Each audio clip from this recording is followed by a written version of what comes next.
If your GMC Acadia won't start but the lights are flickering, you are likely dealing with a power delivery issue. Statistically, 7 out of 10 no-start conditions in these SUVs trace back to a failing battery or loose connection. Let's break down the diagnostic process to get you back on the road. Start by inspecting your battery terminals for corrosion, then verify if your interior lights dim significantly when you turn the key.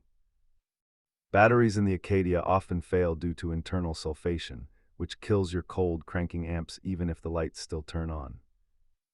If the battery tests strong, the starter motor solenoid might be stuck or the motor itself may have reached its service limit. Basic terminal maintenance is a simple DIY task, but replacing the starter motor often requires professional equipment and lifting.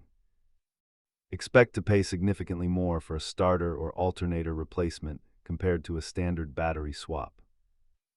Use a multimeter to check for voltage drops along your main cables before assuming the starter has failed completely. Keep a basic multimeter and a wire brush in your kit, as these are the most valuable tools for any electrical troubleshooting. Always remember to disconnect the negative battery cable before you touch any electrical components to stay safe.